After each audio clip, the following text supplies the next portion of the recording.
शिवतीर्थावरचा गुढीपाडवा मेळावा, या मेळाव्यामध्ये राज ठाकरेंनी मराठी माणूस काय करू शकतो हे उदाहरणासहित चांगलंच पटवून दिलंय। ठाकरेंनी सांगितलेली अनेक नावं सगळ्यांच्या परिचयातली होती, पण त्यातलं एक नाव अनेकांच्या भुवया उंचावून गेलं।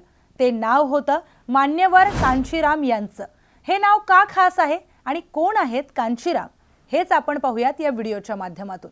पण त्याआधी राज ठाकरे कांशीराम यांच्याबद्दल काय बोललेत ते आधी पाहूयात। तुम्हाला आश्चर्य वाटेल, कांशीराम यांचे आज तुमचा तो कुठचा पक्ष? बहुजन समाज पार्टी। पण ही बहुजन समाज पार्टी नंतर झाली। पहिली जी संघटना स्थापन केली बामसेफ, ती या महाराष्ट्रातल्या पुण्यामध्ये खडकीमध्ये त्यांनी स्थापन केलेली आहे बामसेफ। या सगळ्या गोष्टींची मुळं जर तुम्ही बघितली तर ही सगळी महाराष्ट्र आहेत। ज्या माणसानं उत्तर प्रदेशातून काँग्रेस सारख्या बलाढ्य पक्षाला उखडून टाकलं, ज्याने एका सामान्य शिक्षिकेला मुख्यमंत्री पदापर्यंत पोहोचवलं, त्या मान्यवर कांशीराम यांचं महाराष्ट्राशी देखील खास नातं आहे। शास्त्रज्ञ असतानाही हा माणूस सायकलवर का फिरायचा? कसा आहे कांशीराम यांचा थक्क करणारा प्रवास, हेच या व्हिडिओतून आपण पाहणार आहोत। तुम्हाला आश्चर्य वाटेल, पण ही बहुजन समाज पार्टी नंतर झाली। पहिली जी संघटना स्थापन केली बामसेफ, या सगळ्या गोष्टींची मुळं जर तुम्ही बघितली तर ही सगळी महाराष्ट्र आहेत। नमस्कार, मी प्रियंका आणि आपण पाहताय न्यूज 18 मराठी। कांशीराम हरिसिंग यांचा जन्म 15 मार्च 1934 ला पंजाब मध्ये झालाय।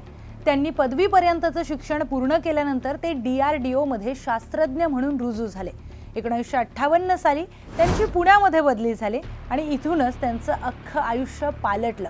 कांशीराम पुण्याच्या ERDE या कार्यालयामध्ये रुजू झाले होते। सगळं काही सुरळीतपणे सुरू होतं, पण 1964 मध्ये त्यांच्या आयुष्यात एक अशी घटना घडली ज्याने त्यांचा इतिहासच बदलवून टाकला। त्याचं झालं असं की 1964 मध्ये पुण्याच्या त्यांच्या exclusive research and development establishment म्हणजेच ERDE या कार्यालयामध्ये बुद्ध जयंती आणि आंबेडकर जयंतीची सुट्टी रद्द करण्यात आली।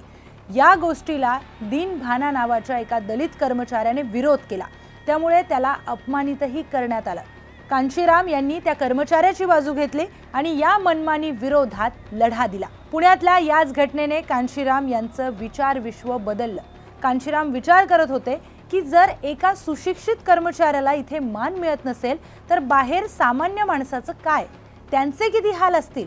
याच अस्वस्थतेतून कांशीराम यांनी रात्रीतून आपल्या कुटुंबाला एक पत्र लिहिलं। त्या पत्रामध्ये त्यांनी लिहिलं होतं की मी आता कधीही लग्न करणार नाही, स्वतःचं घर घेणार नाही आणि आयुष्याच्या शेवटपर्यंत फक्त समाजासाठी जगेन। बस इथेच जन्म झाला मान्यवर कांशीराम यांचा। एका शास्त्रज्ञाने आपली सिक्युअर नोकरी सोडून आणि ते पूर्ण वेळ समाजकारणामध्ये उतरले।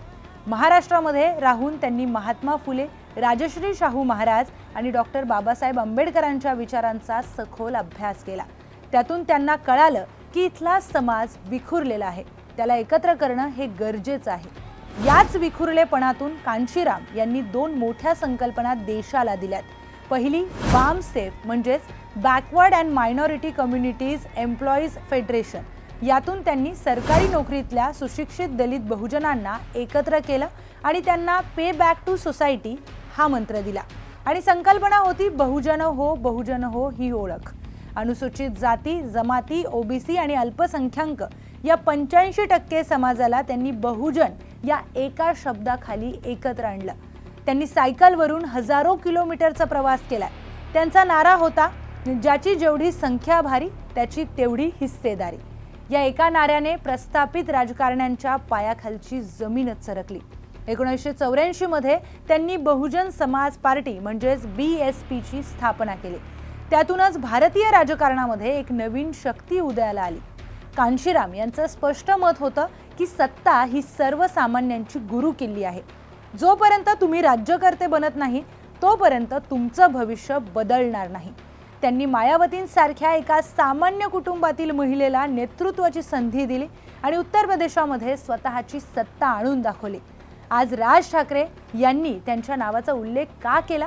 कारण महाराष्ट्रातही आजही बहुजन आणि मराठी या कार्डावर राजकारण फिरत असतं।